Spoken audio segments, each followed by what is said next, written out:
안녕하세요. 대구중학교 2학년 학생 여러분, 과학쌤 조예슬입니다. 자, 오늘 선생님이랑 같이 배울 내용은요, 전기와 자기 파트에서도 자기 부분을 배울 겁니다. 여러분이 아마 지지난 시간에 이 자기에 대한 내용을 영상을 통해서 학습을 했는데요. 그런데 이 내용이 처음 배우면은 굉장히 어려운 내용이 맞아요.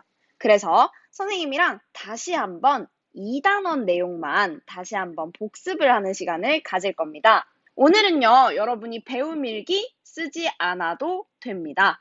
대신에 교과서를 준비해서요, 67쪽부터 69쪽 같이 보면서 선생님 강의를 들어줬으면 좋겠어요. 그리고 오늘 과제는요, 배움 일기 제출이 없고 구글 폼 문제만 풀면 되겠습니다. 따라 적는 것보다는 교과서를 눈으로 보면서 이해하는 것에 더 중점을 뒀으면 좋겠습니다.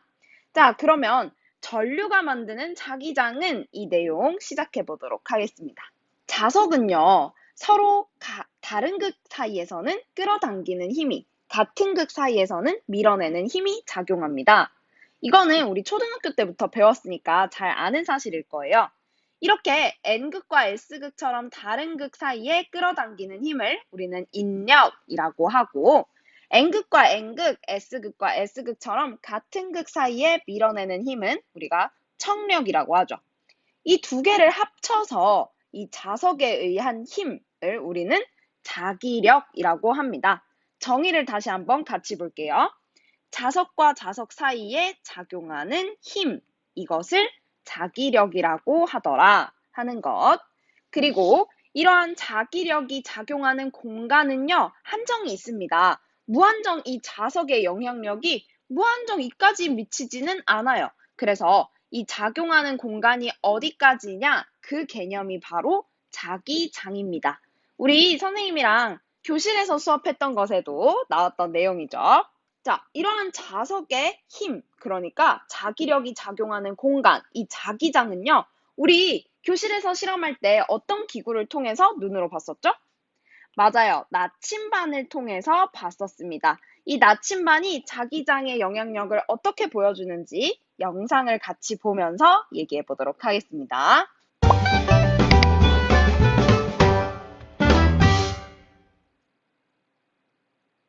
자, 그럼 먼저 막대 자석 주위에서 나침반의 바늘은 어떻게 움직이는지 관찰해 볼게요.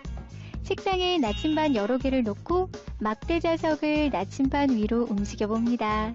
자석을 나침반 위로 가져가 보면 나침반 바늘이 움직여요. 그래요. 막대 자석을 움직이니까 나침반 바늘도 움직이죠? 그 이유는 나침반 바늘도 자석으로 되어 있기 때문이에요. 자석은 서로 같은 극끼리는 밀어내고 다른 극끼리는 잡아당기는 성질이 있죠? 마찬가지로 나침반 바늘도 자석으로 되어 있기 때문에 자석끼리 상호작용하여 나침반의 바늘이 움직이는 것이랍니다. 자, 그럼 이번에는 책상에 나침반 8개를 이렇게 놓고 나침반 바늘이 어디를 가리키는지 방향을 관찰해 볼게요. 자, 그럼 이 나침반 8개의 가운데에 막대 자석을 놓아보면 어떻게 될까요?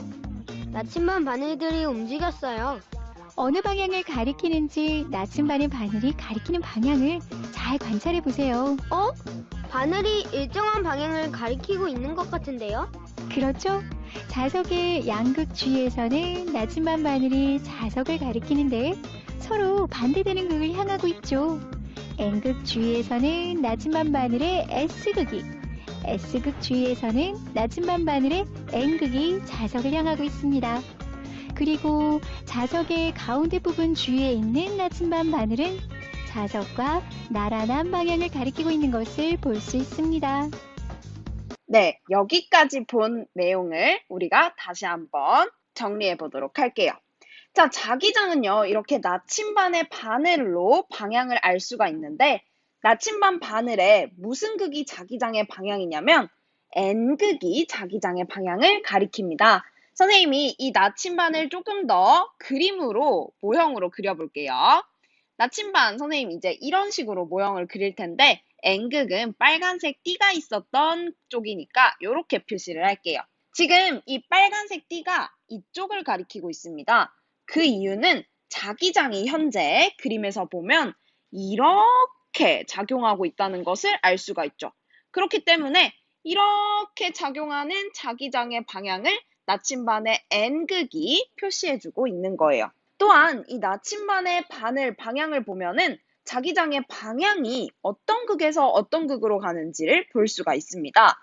지금 그림에서 보면 여기서 여기로 작용하고 있으니까 자석의 N극에서 S극 쪽으로 자기장은 작용하는구나 라는 것을 알 수가 있죠. 자기장의 방향 N극에서 S극 이 부분 굉장히 중요합니다.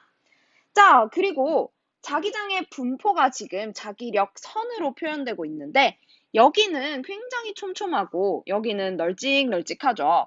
이거는 자기장의 세기를 의미합니다. 이렇게 촘촘할수록 자기장의 세기가 센 것을 나타낸다는 것까지 이 세 개의 자기력 선을 보고 알 수 있는 자기장의 특징들입니다. 중요한 거는 꼭 표시를 해주세요.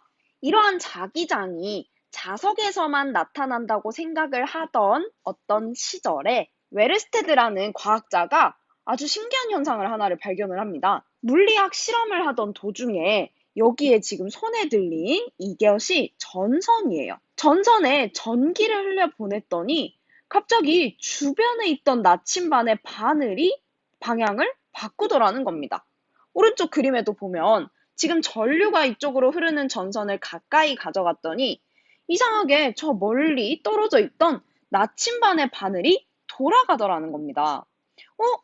이 나침반의 바늘은 자석에 의한 자기장의 영향을 받았던 건데 어떻게 전류가 흐르는 전선을 가까이만 가져가도 얘가 바뀌었을까 하는 의문이 생기게 되었죠. 이때 웨르스테드는 발견하게 됩니다.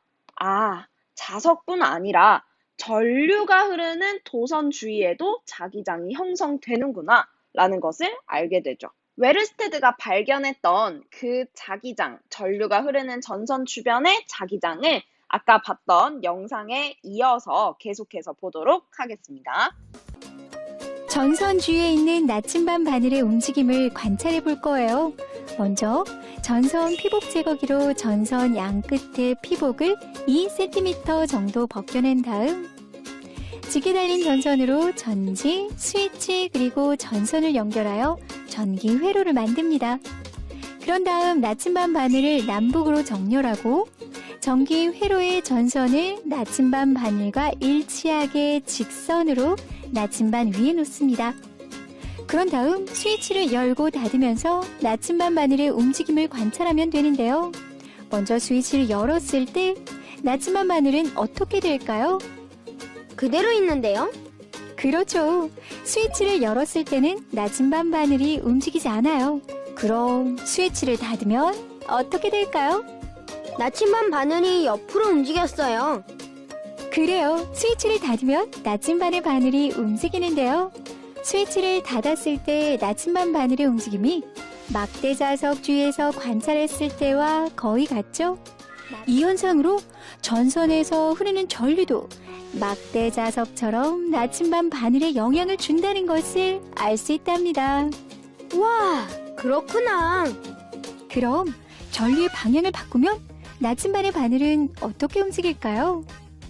전지의 플러스 극에 연결한 직계 달린 전선과 마이너스 극에 연결한 직계 달린 전선을 서로 바꾸어서 전류가 흐르는 방향을 바꿔줍니다. 그런 다음 아까와 마찬가지로 남북으로 정렬한 나침반 바늘 위에 전선을 바늘과 직선으로 놓고 스위치를 열고 닫으면서 나침반 바늘의 움직임을 관찰해 보겠습니다. 스위치를 열면 나침반의 바늘이 움직이지 않고 그대로 있지만 스위치를 닫아 전선의 전류가 흐르면 나침반의 바늘이 움직이는데요. 나침반 바늘의 방향을 잘 보면 전선의 방향을 바꾸기 전과 나침반 바늘의 방향이 반대로 바뀌어 있다는 것을 알 수 있습니다. 정리하면 스위치를 열었을 때는 나침반의 바늘이 움직이지 않지만 스위치를 닫아 전선의 전류가 흐르면 전선 주위에 자석의 성질이 나타나기 때문에 나침반의 바늘이 움직이는데요. 전류의 방향을 반대로 바꿔주면 나침반의 바늘이 가리키는 방향도 반대 방향으로 바뀝니다.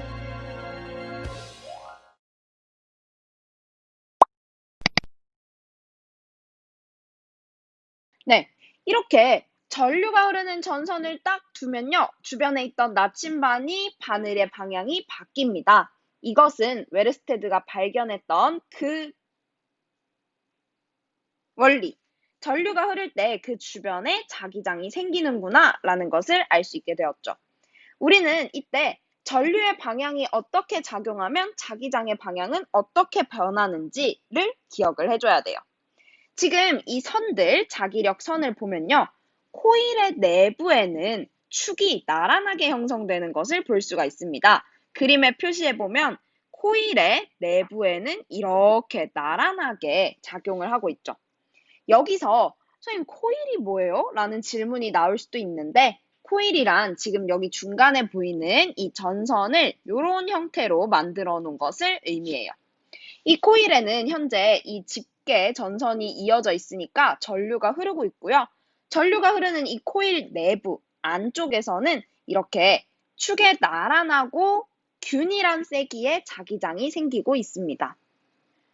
여러분은 이 내부뿐만 아니라 그 주변에 형성되는 자기장의 방향도 알아낼 수가 있어야 하는데요.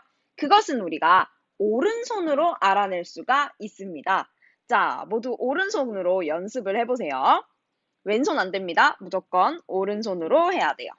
자, 오른손의 네 손가락은 전류의 방향으로 감아쥐게 됩니다.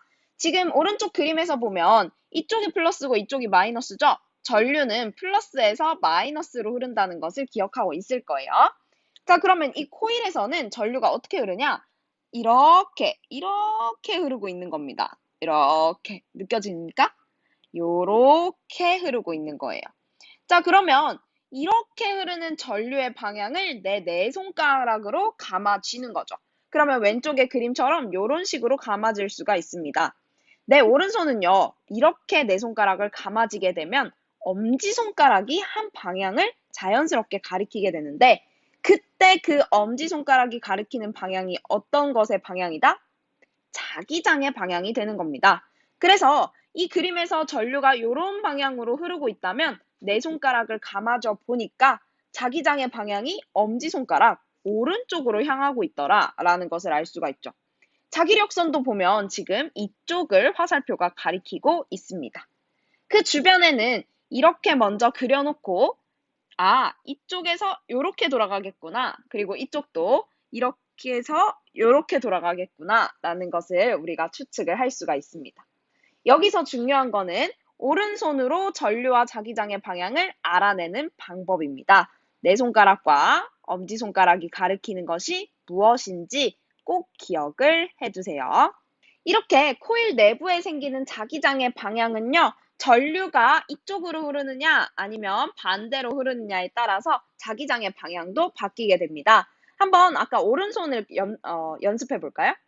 전류의 방향은 아까 엄지손가락이 아니라 오른손의 네 손가락이라고 했죠.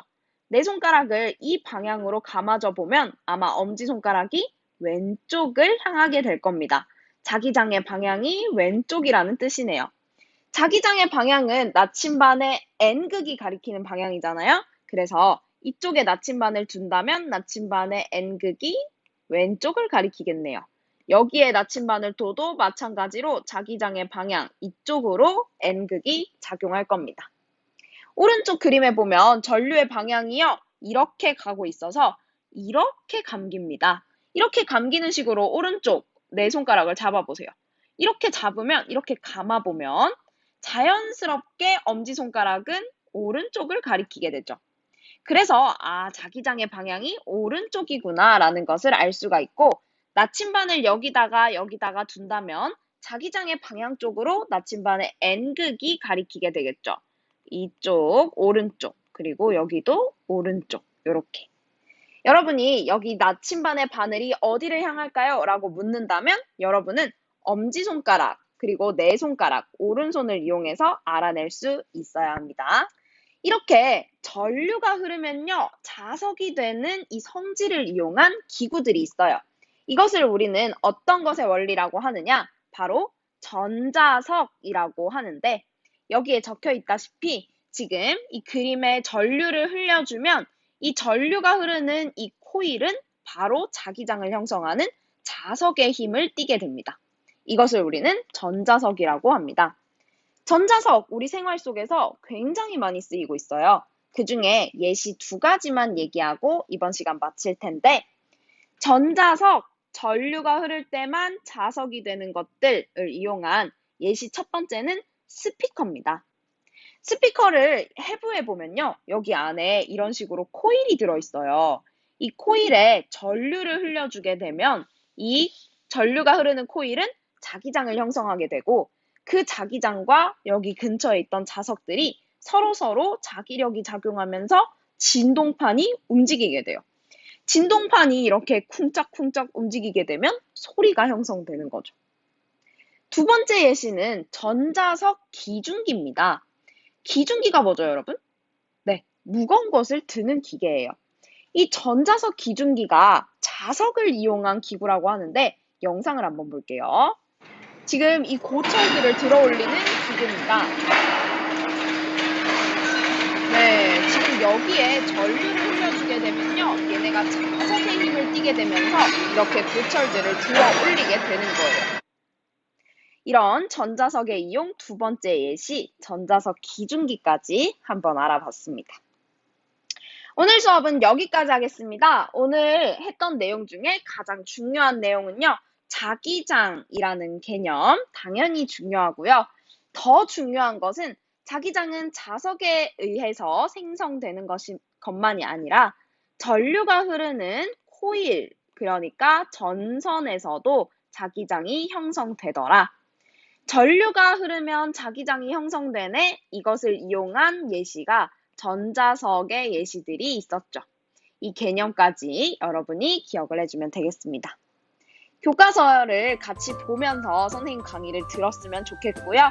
이 내용들을 바탕으로 내가 잘 알고 있나 문제를 한번 풀어보도록 하겠습니다. 강의 영상 아래 링크로 들어가서 문제 푸는 것까지 완료를 해주세요. 그러면 선생님이랑은 다음 시간에 만나도록 하겠습니다. 안녕.